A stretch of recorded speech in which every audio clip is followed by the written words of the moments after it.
from my second wife. She painted this, a librarian with power arm and force sword. I think it's marvelous. I added the original shoulder pad was not this. It was the same burnt gold that this side was. And these were actually oil paints. This is a second edition librarian. He came with a plastic arm and pistol, bolt pistol. The backpack is not the correct one. It came with a banner pole, but at the same time, and the base, of course, is not the same. It's been upgraded. Obviously, it's no longer the 20. I believe it was 25 mil base that the Astra Militarum are still on. But most of those guys are all going to 30 mil base, and it makes more sense because that's actually the radius. If you look actually at the radius of the model, its normal hand and bodily functions are inside, can encompass inside the entire base, and that is the way these are actually structured, and it makes perfect sense. You have a certain radius around you at all times anyway, that in real life. So, and this is why war games translate easily into something that we can understand as just normal civilians who play these games. You can learn so much in mathematics, in strategy, in any kind of Sun Tzu,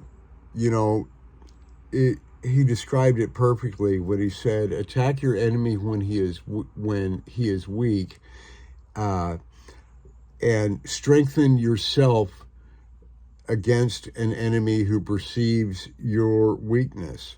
Make him think that you're stronger than you actually are, and where he is strong, penetrate it.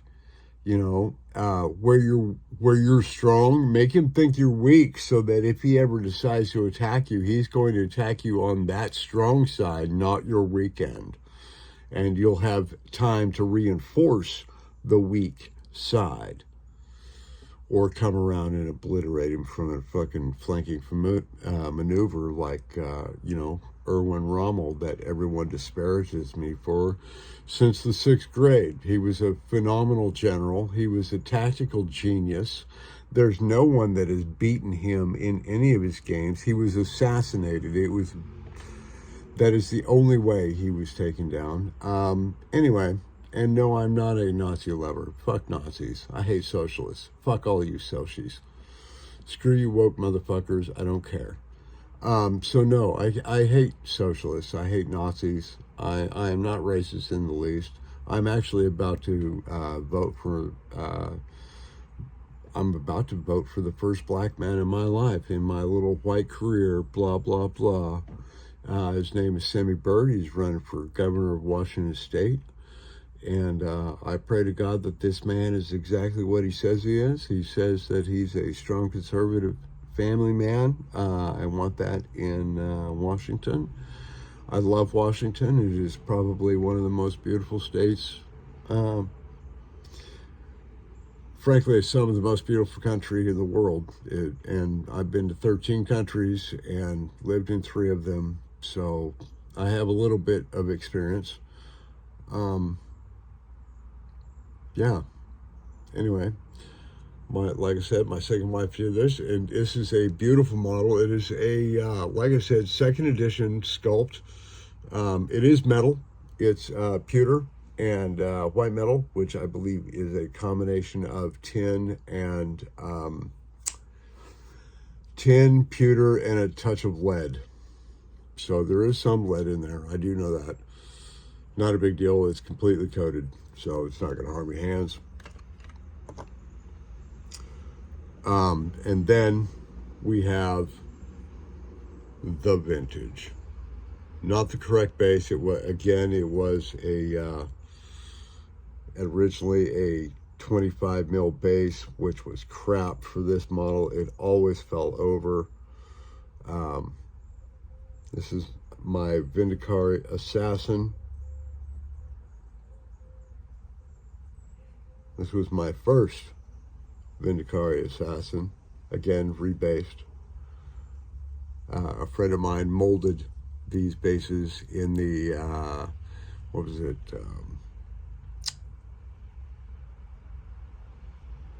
Sector Mechanicus. They're molded, not 3D printed. They are literally, you take the base of one and print it into a mold, pour whatever resin that you're putting in there.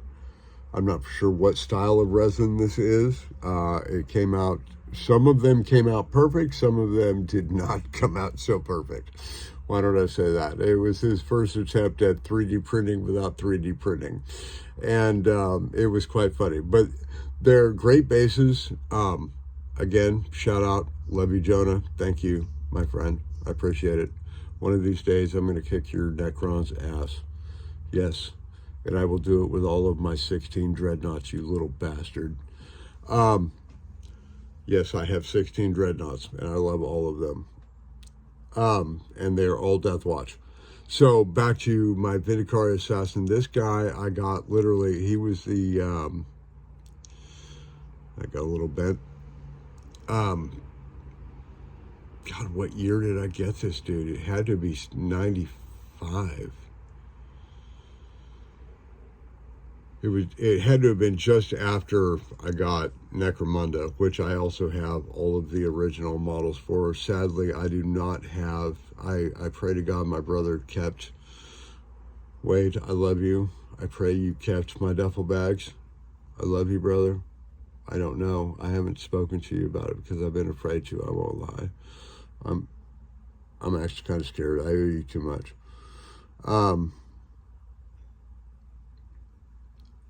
95, I would have to say, is when this model came out. 95, 96, somewhere right in there.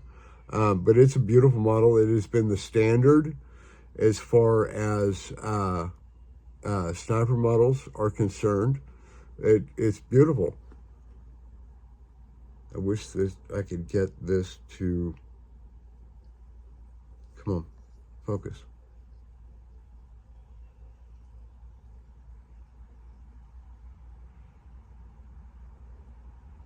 It really is a beautiful model. And then, of course, you had the second sculpt of the same Vendicari model, or Vendicari Assassin. This is the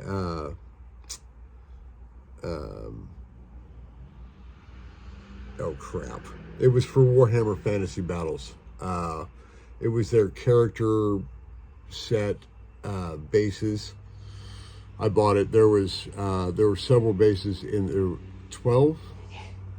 15 bases were in there. If you heard that cough, that was my roommate in the other room. Yeah, and I've used most of them. There's a couple that I still have yet to use. And I bought these years ago, and it just seemed fitting for this guy. Although I'm not a huge fan of the skull standing right there, I haven't found anything really suiting. So if anybody has any ideas to put anything, I will remodel this and do any touch-up and whatnot. But I think it's a great model. It's a great sculpt. Maybe that's a little better. Yeah. And I really do like this base, and I really am excited to use him in the new Warhammer games, just because the Vindicare is such an integral part of the Warhammer 40K unit. I mean, it goes all the way back to Rogue Trader, brother. I mean, all the way back. And I have the Rogue Trader book to prove. You know, it's, yeah. And then this is the crappy Forge World resin model. The tip broke off, but it was kind of cool. So I went ahead and put some drill holes in there to give me some bolter holes. And of course, this base came from the same guy that did this one for my, and my collections. So I have several. I actually have one more Vindicare Assassin. So I technically have what? 1, 2, 3, 4, and 5 Vindicare Assassins. These are, so obviously this is his Exodus pistol. Standard model, standard arm, but this arm actually is, I don't remember what happened to the rifle. I don't know why that's gone. I don't remember. This model has been with me for a very long time, literally over 20 years. But this is obviously maybe not obviously, it is the Vansar, Necromunda Vansar Ganger upgrade. It is a Las pistol Melta upgrade. And I use this guy because of his size and proportion to the Necromunda Gangers, which I also play. I started playing that in 1995. And I have the box sets. I know I've already said that, but whatever. I use him as a bounty hunter, which I think is kind of cool. A dual pistol wielding bounty hunter guy. So, and I also have the Necromunda Hive Scum, Necromunda Bounty Hunters. They're really cool models. They're some of the best sculpts that Citadel and GW has ever made. I'll show them off later. They're brilliant sculpts. I'm not for sure the actual sculptor's name of who did them all. I'm just really familiar with Rick Priestley, and he is a brilliant game designer. I believe he is still healthy and strong. I hope so. I pray for him. Yeah, I know he's getting up there in age. He was much older than I was when I started playing this game. And he was obviously much older. He started doing designs in 74, 75 for Warhammer Fantasy Battle. If I remember correctly, I believe is when it came out, as an alternative to Dungeons and Dragons, which Dragon Magazine and both White Dwarf Magazine both collaborated with each other. TSR and Citadel Games Workshop all did, and as well as Hasbro, which is, and I do have some models from just a few, literally a few, from oh hell, what was it? What was that damn game?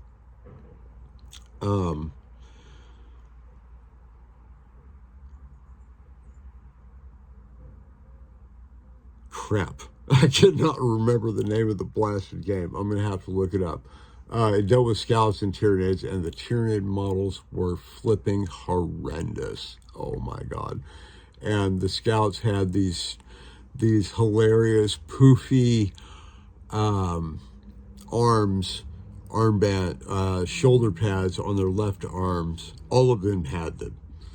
And it was quite funny because it's not armor. It is literally a 15th century neck bonnet. If you recall, in the 15th century, imagine Shakespeare. Just think of a bust of Shakespeare with the garment around his neck. All right, now imagine that draped on a shoulder pad. It was wrong.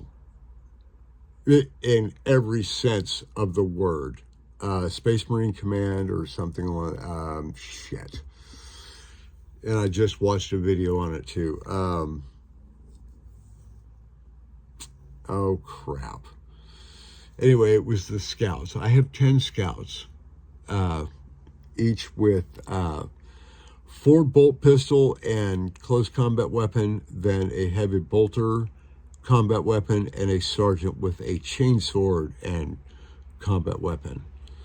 I have 10 of those, 5 each. And they're just hilarious.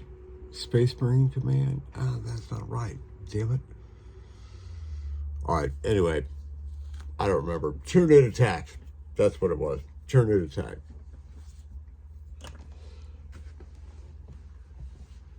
Long time ago. Very long time ago. I want to say 1987, if I recall. I could be wrong, don't quote me, but that's the right time frame, I know that. Then you had Space Hulk. Love me some Space Hulk. I've never owned the game up until 2014. I was very lucky to acquire literally the very last one that I don't know how anyone overlooked at my local game store. I'm not lying when I say this. 2 years after the fact. It was 2016 when I bought this game. And 2 years after the 2014 edition, which was a revamp of the 2012 phenomenal edition of Space Hulk came out. And my buddy, he right before he was moving out, he was like, "Oh, you could have bought it for me for $70," and I bought the game for 120. I was not complaining. I was fine with 120. It was a standard Games Workshop game, although I did buy the original second edition box sets of Warhammer 40,000 that came with 40 orcs. It was 20 orc boys, 20 Gretchen, an orc knob, and then you had 20 Space Marines. Or it was two 10-man tactical squads. So you had the sergeant, the flamer, and the missile launcher Space Marines. By the way, not gonna lie, dude, second edition, hands down, I don't care what anybody says, the damage potential, oh my goodness. Let me tell you, when a missile launcher, which by the way is what actually got me to go buy the box set. Now I had played the game several times previously, but they were all other people's miniatures. I never had my own. I only played really Dungeons and Dragons at the time. And it was totally beautiful. So my buddy, and we're in the this is in 1993 in Berlin, Germany. We're in the barracks at oh shit, McNair. I'm sorry. Whew, brain cramp. I was about to say Norway, but that's not correct. That was when I was in Karlsruhe. McNair Barracks in Berlin, Germany, and which, by the way, is a trash heap now. I'm so disgusted with the way the Germans have treated. That was a beautiful complex. They should never have done the same, and I blame the government. Screw you. Damn man-made governments. They don't work. Unless they're righteous, godly men, they will never work. Anyway, unless they're Jesus Christ, they will never work. So I'm in Berlin, and I'm invited to play this game, and I'm like, oh yeah, no, I know Warhammer. I've played a few times, and it was the skirmish game that comes out in the Rogue Trader book when you're playing the Space Wolves against the Orcs, or that, yeah. I'm not Space Wolves. I'm sorry. Not Imperial Fist. Crimson Fists. There we go. When you're playing the Crimson Fist against the Orcs for Battle at the Farm. All you old hands, you'll recognize that. Anyway, and I think they did a revamp of that as well, Battle at the Farm. But that goes all the way back to 1986, dude. So, or 1987. I have the second edition printing, not the first edition printing. Sorry, I know. The book was crap, by the way, as far as its binding is concerned. Everything is falling out. I don't care. I love the book. It is probably maybe my fourth most prized possession, book-wise. Holy Bible first, that being a close third or fourth, and then, of course, Death Watch, which is why I play Death Watch, and which is why I'm making this channel pretty much about that. I think the Firstborn Death Watch, their history, I think is untold.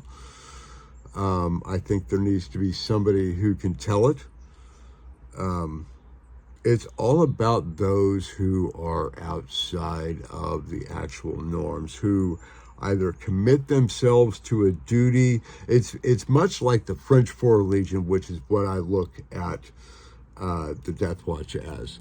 And the way the government's treating the French Foreign Legion is the way the GW is treating Death Watch. All right?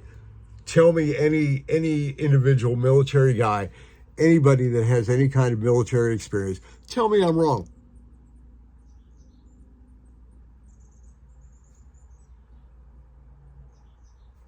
It's not going to happen.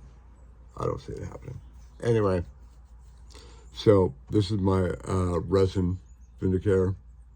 Again, that broke off, so I did some bolt holes and put him on a resin base that a buddy of mine molded.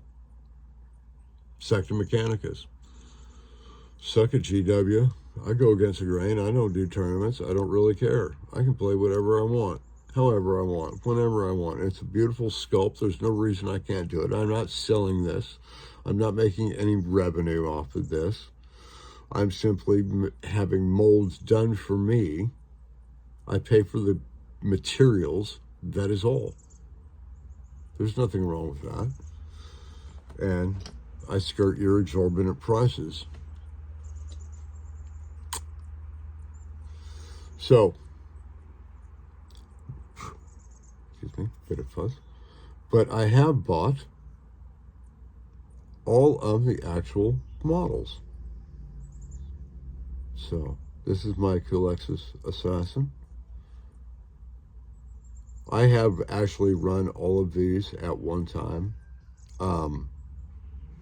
I played I used to play Apocalypse tournaments and actual 40K tournaments, although they were only local tournaments. I never went any GT or anything like that. I didn't do Adepticon. Actually, I refused Adepticon, although I did paint, I helped to paint several armies that our local game store did participate in going there, and it was the Eldar, and we actually got a spot in Spiky Bits. I'm very pleased to see that my my handiwork was actually done in Spiky Bits with the Eldar army. What year was it? It was before the pandemic. I want to say 2019, 2018, I think, 2018 Adepticon. Anyway, yeah. And they were a Latok. Yeah. Latok Craft World Eldar. And they went to Adepticon and got a spot on Spiky Bits. So you can check that out. 2018. Anyway, this is my Culexus Assassin. My other Culexus Assassin. Again, with a molded, not very well, but, you know, again, junkyard minions, man. We take what we can get and we use everything we've got because that is what we have. So, and we don't want to continue to feed into the paradigm. So this is another bounty hunter, a psychic bounty hunter that I'm using for my Necromunda, based off the Calexis Assassin. This, the head is actually a servo skull. You can get in pretty much any Space Marine kit, almost any Space Marine kit, you can get a servo skull, specifically Devastators. I had ended up 10 of these, 10, 15 of these. I don't know, crazy amount. And several from my Great Eyes. But this one specifically is from there's two of them that come with the Tactical Marine set. And then this little bit is literally a broken off piece of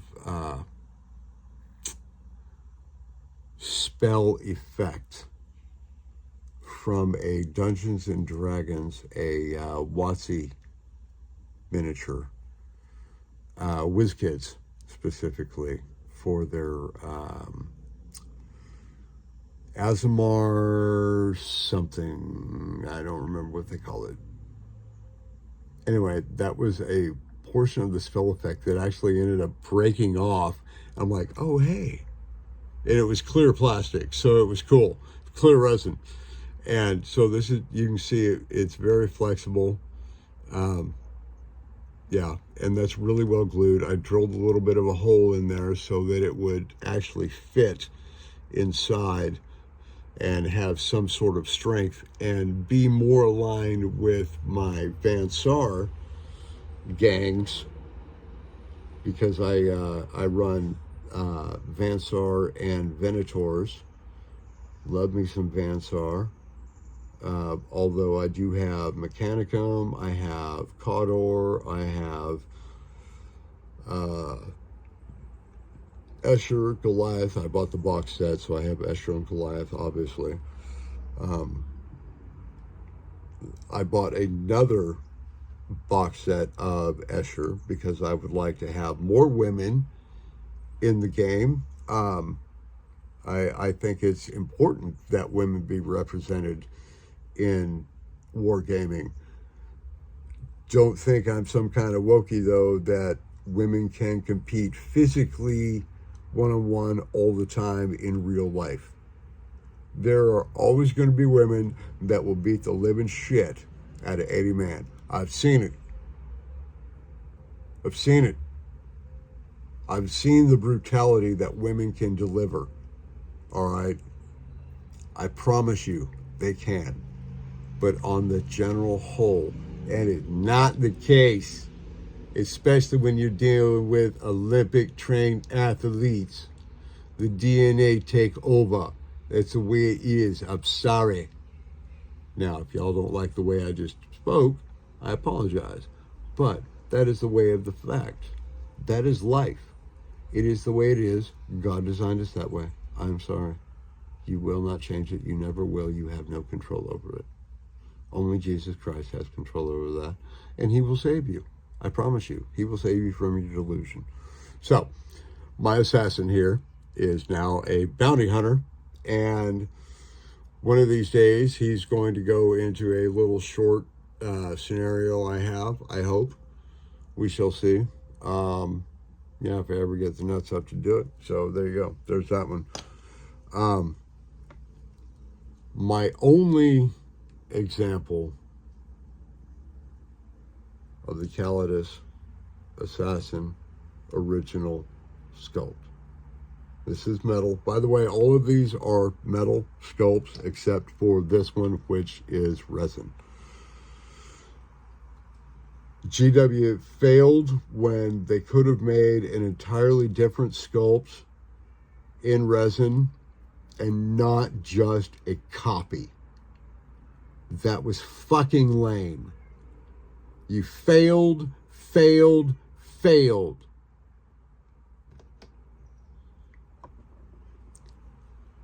Probably one of the most beautiful models, I think. The Calidus Assassin is a is literally just a pure form of what the insane ability of a woman dedicated to her cause can truly do. Y'all need to read the story of Deborah. Anyway, just brutality. Joan of Arc right there, dude. She is the Joan of Arc of female miniatures. And she's beautiful. I think, this is one of the most pleasing and eye-catching sculpts that Citadel Miniatures has produced over the last 45 years. And I do have examples of actual Road Trader models that I can show off later. And I will show you those scouts that I was talking about, as well as some other models. Junkyard Minions.